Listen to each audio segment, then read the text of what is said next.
Como a gente está indo para o fim do evento, então primeiro agradecer de novo o convite.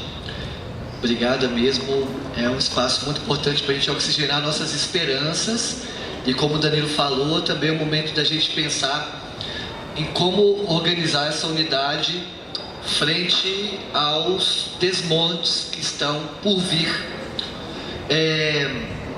Eu termino dizendo que a maioria dos alunos estão do nosso lado. A maioria dos alunos, a maioria esmagadora dos alunos estão do nosso lado. Isso, independente da perspectiva ideológica do aluno, se é de centro, direita ou esquerda. A maioria está do nosso lado. Então a escola sem partido é mais um espantalho, é mais um fake news que o Bolsonaro está usando. Mas mesmo ciente que é uma fake news, que é um espantalho, dizendo que os professores são doutrinadores, coisa que não o são, nós temos que nos mobilizar e deixar muito claro para a sociedade que isso é um espantalho, para que outras reformas ou deformas sejam aprovadas e um projeto ideológico seja mantido na escola.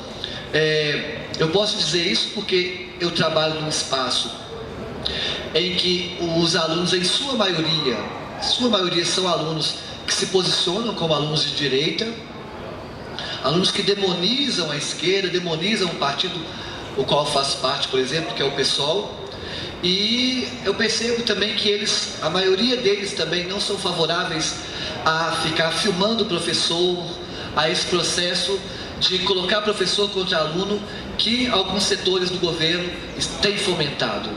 Então acho que é o momento agora de a gente fortalecer a nossa relação, isso eu falo enquanto professoras e professores, fortalecer a nossa relação com os alunos.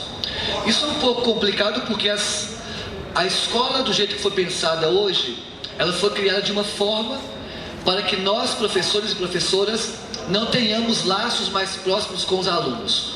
Quando se coloca uma sala de aula com 60 alunos, dificilmente nós vamos conhecer a subjetividade daquele aluno, aproximar e permear a realidade daquele aluno. Então a escola já é criada no modelo para que nós não dividamos a mesma perspectiva, compartilhemos a mesma perspectiva. Mas enfim, então a maioria está do nosso lado. Vamos fortalecer essa relação, aproveitar, como a professora muito bem falou, a democracia que nós ainda temos e os direitos que nós ainda temos para mobilizar esses alunos para o nosso lado. A palavra de ordem agora é mobilização. Eu não sei se vocês estão assim, mas paradoxalmente, eu no meu íntimo queria que o Bolsonaro assumisse amanhã, para a gente já convocar o primeiro ato. Se a gente está com muito sangue nos olhos. E eu acredito, professor, eu entendo perfeitamente sua leitura. Desmotiva muito esse contexto, mas eu acredito que nunca vi, pelo menos nos últimos anos, um desejo tão grande de mobilização como está tendo agora. Eu digo isso por uma experiência particular. Eu acho que as pessoas que trabalham com grêmios, organizações estudantis, partidos, estão percebendo isso. A quantidade de pessoas que têm nos procurado para poder se engajar e mobilizar numa causa e numa luta. Então, para terminar minha fala, tem uma frase do Apocalipse que eu adoro, que é: Deus vomitará os mornos. Está assim no Apocalipse: Deus vomitará os mornos. Então não há coisa pior do que uma pessoa morna, uma vida morna, um namoro morno, uma militância morna e um partido morno, e uma política morna. Nós tivemos nos últimos anos implementada no país uma política morna, e essa política morna foi vomitada, como está escrito no Apocalipse. E o vômito traz consigo o azedo, traz consigo o nojo. Que nós enfrentemos esse nojo, nós enfrentemos esse azedo corporificado no Bolsonaro. e que fique mais claro do que nunca que nós, ao assumir novamente as instâncias de poder, não apliquemos mais uma política morna, seja na Uni, seja na presidência, seja nas prefeituras. O Bolsonaro veio não com morno, ele veio com gelo. Então que nós sejamos o fogo, porque a maior luta que nós temos, nós sabemos muito bem qual que é a luta de classes. E se é a luta de classes, não há nada morno nessa luta quando o seu patrão vai conversar com você, não. Então, termino minha fala dizendo que a partir de 1º de janeiro, sejamos e continuemos unidade de ação mais quente do que nunca, mais fervendo do que nunca, e como a minha companheira ali e a outra companheira aqui que fazem parte, que sejamos de fato uma faísca, para que o fogo, que incendiemos essa política brasileira, para acabar com esse gelo encarnado no Bolsonaro. Obrigado.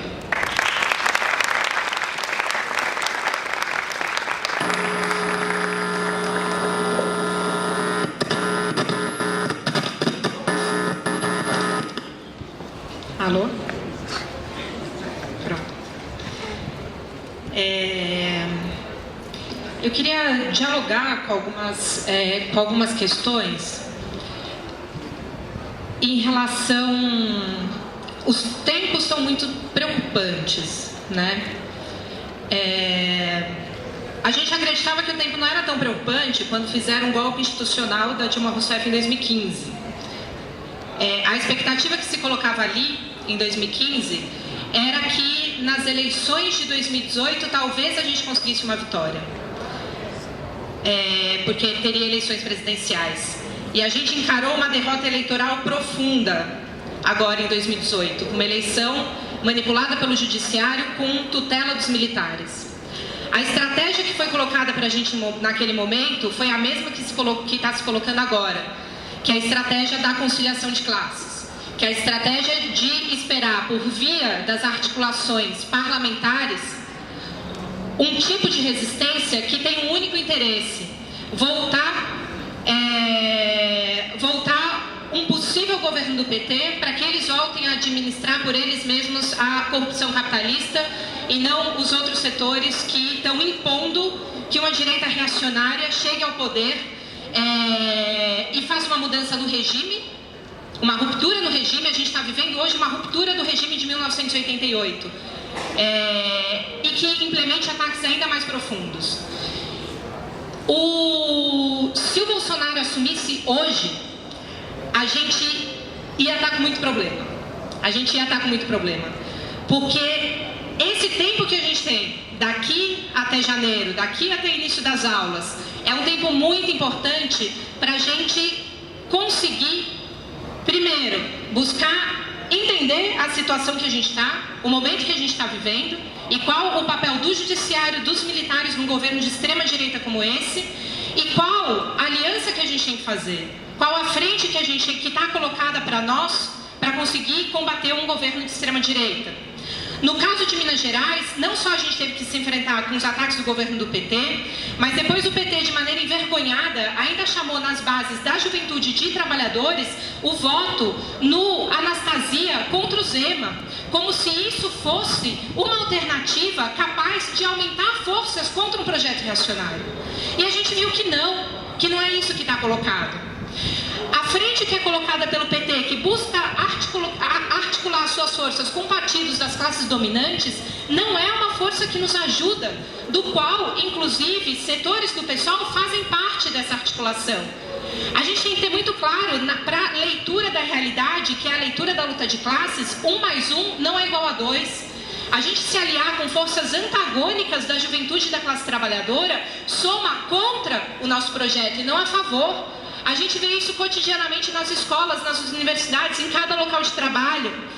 Então, queria colocar isso porque o momento brasileiro e internacional que está colocado sim, nesse ponto eu concordo com a Duda. nesse ponto. É sim um momento de radicalização dos extremos. A direita radicalizou. O Olavo de Carvalho saiu do seu esconderijo, colocando como uma figura reacionária, defensor da ditadura militar, que está por trás do governo Bolsonaro. A esquerda não radicalizou.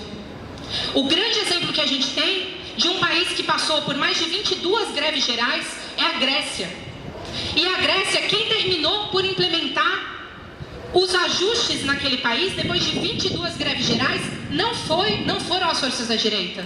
Foram as forças da esquerda que não radicalizaram. O seu principal expoente na época, que estava dialogando com milhões de pessoas, eleitos pelo voto, inclusive. Ele falou, se a gente pegar duro com o FMI, com o Banco Mundial, com a Troika, eles vão passar por cima da gente. E daí o que eles fizeram? Vamos nós passar por cima dos trabalhadores e da juventude que fizeram 22 greves gerais e implementaram eles um plano de ajuste.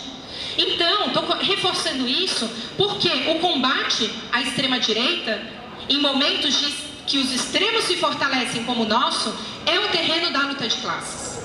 Eles rasgaram o diálogo, eles rasgaram o direito elementar como voto, eles estão rasgando todos os princípios mais elementares da democracia representativa que, pelo menos eu aqui, nunca pensei que a gente fosse ter que defender com os métodos da luta de classes tão cedo como a gente tem que fazer. O nosso terreno é o terreno da luta de classes. E por isso que a gente tem que ter a máxima organização, o valor que tem cada um de nós que estamos aqui, cada um de vocês que foram lá falar para o TRE, vocês não relam em uma faixa de estudante da UFMG, porque aqui não é uma faixa de estudante da UFMG.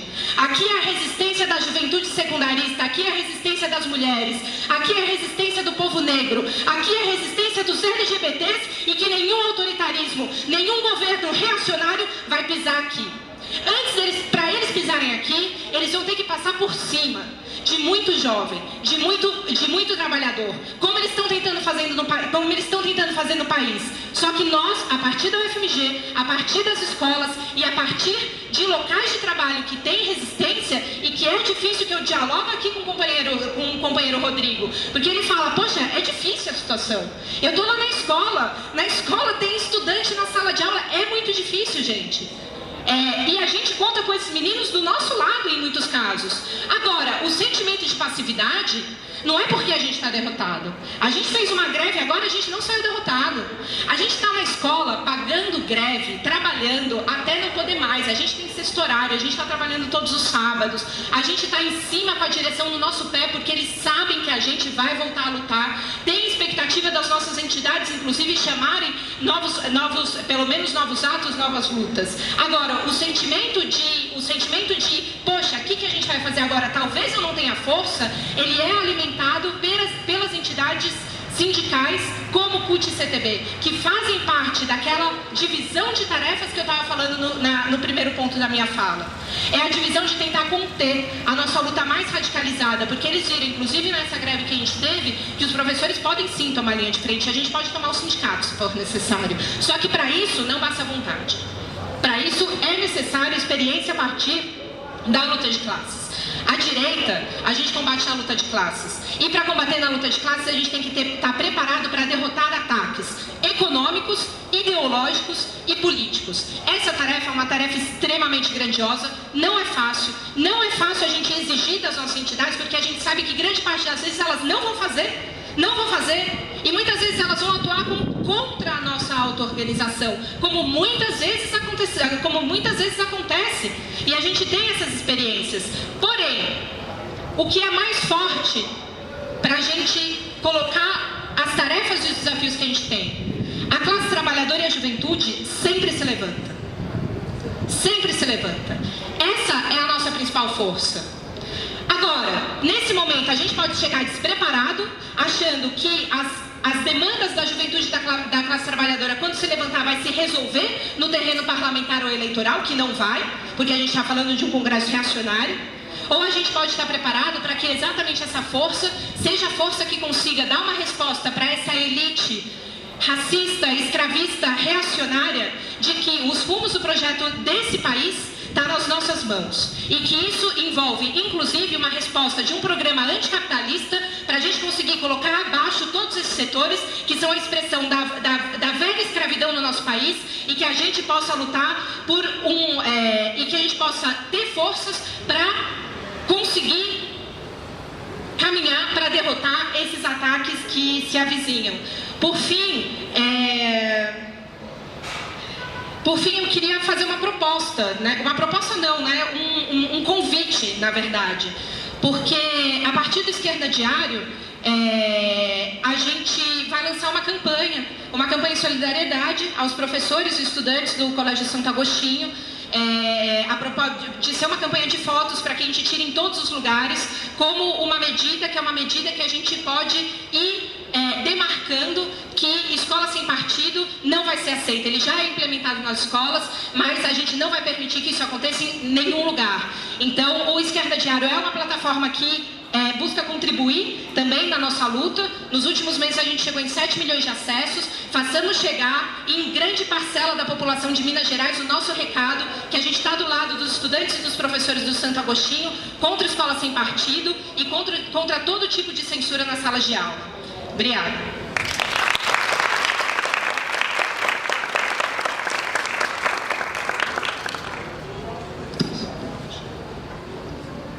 Gente, eu gostaria de agradecer, né, o convite pelo Kafka, de poder estar aqui para debater com vocês esses problemas importantes hoje e dizer algo muito simples, né, e rápido, de que a gente não desista mesmo daquilo que a gente, né, espera para a educação e para a nossa sociedade.